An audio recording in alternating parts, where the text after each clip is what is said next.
Mais tout est social pour moi. Ça n'existe pas le secteur social. Renault, Mercedes, EDF, le CEA, le Carrefour, c'est aussi social. Alors c'est du social désocialisé souvent, mais c'est là que vivent la plupart des gens. Et c'est bon. Donc c'est de ça dont il faut s'occuper. Il ne faut surtout pas chercher, un petit peu comme font certains universitaires, à se mettre à l'abri du côté de sa petite université en disant on ne s'occupe pas du reste, on fait son petit boulot. Non, moi ça pour moi ça s'appelle c'est pratiquement de la collaboration. C'est-à-dire que c'est pratiquement dire je commande Régine, non mais ça m'intéresse pas la distance, moi je continue à écrire mes romans, non. Donc s'occuper de sa petite boutique, y compris en économie sociale et solidaire, en disant après le reste peut se casser la gueule, non, moi je suis contre ça. Je pense que c'est une lâcheté politique et économique. Alors après, votre question sur les scopes, ça oui, mais je pense qu'aujourd'hui il faudrait ouvrir une grande discussion sur, voilà, sur la politique industrielle de l'économie sociale et solidaire et dans le champ politique. Alors je vois qu'il y a des questions qui ont été posées, je vais peut-être essayer d'y répondre. Si je retrouve la main. Donc il y a une question qui est de Corinne Barba. Bonjour Corinne. Diriez-vous que la culture numérique est constitutive du modèle contributif? Voilà, ça c'est une question très importante. Ouais, j'ai tendance à dire que oui. C'est-à-dire que moi j'ai une vision, alors que parfois les gens disent déterministe, sur le rôle de la technique dans l'évolution des modèles économiques, en particulier du capitalisme.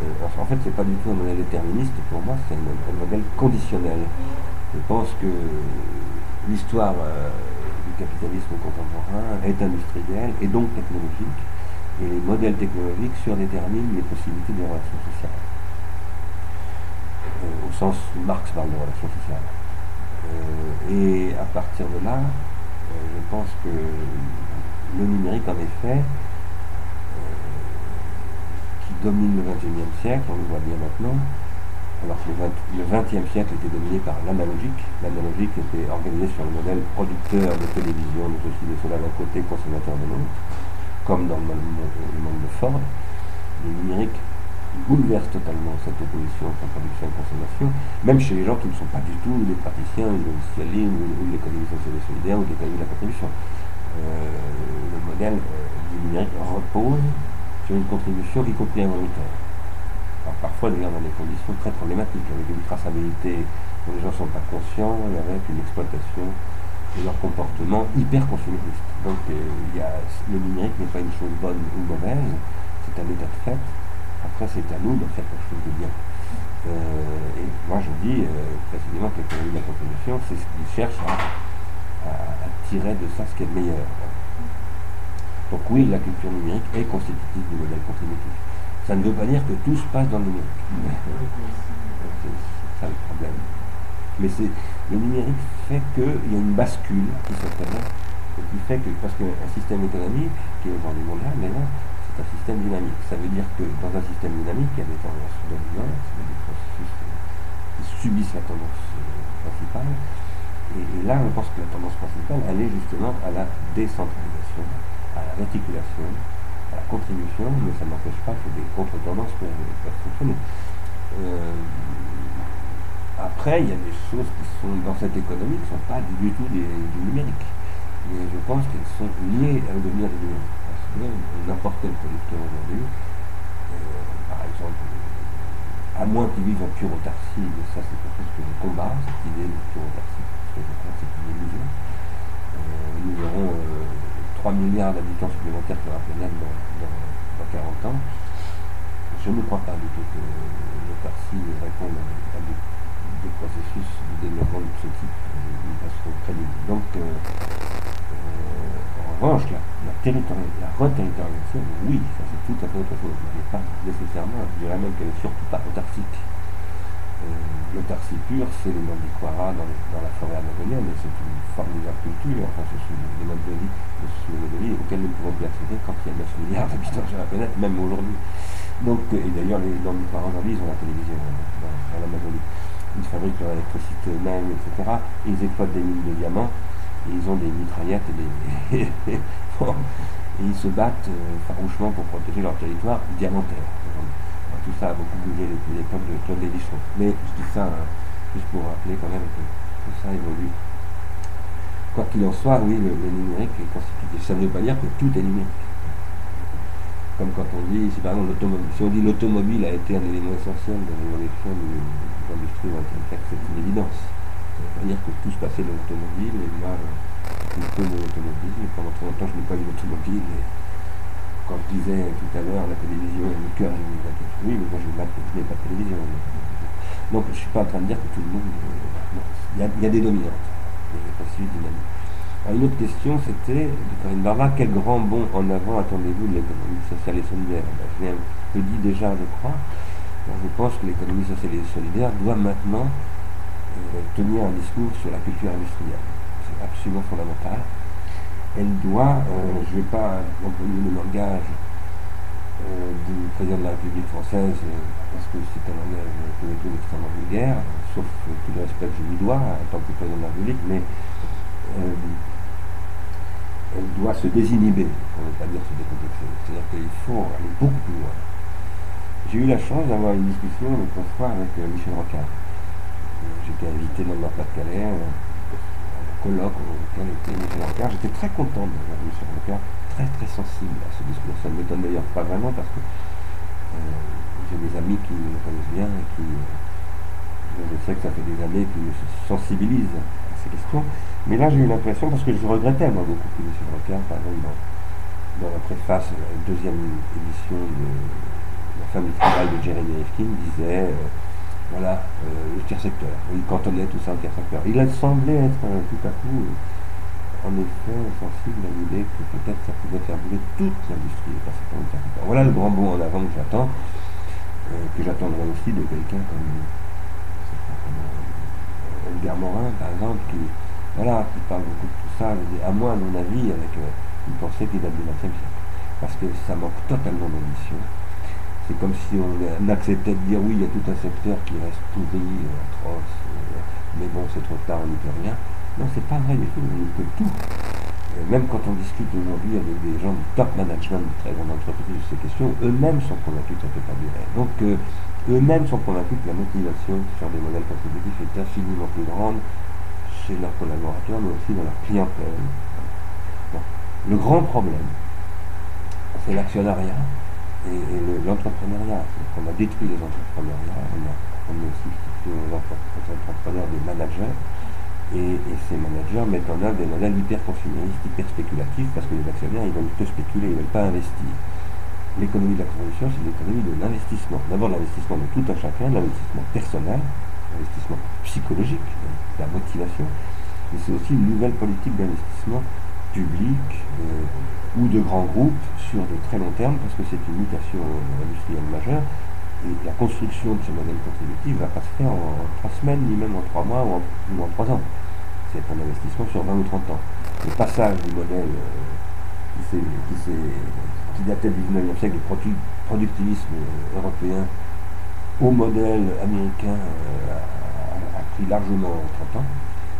Entre le début de Ford et Keynes, c'est ça, le temps qu'il a fallu. C'est Keynes qui a véritablement rendu possible le développement de ce modèle, avec le président Roosevelt.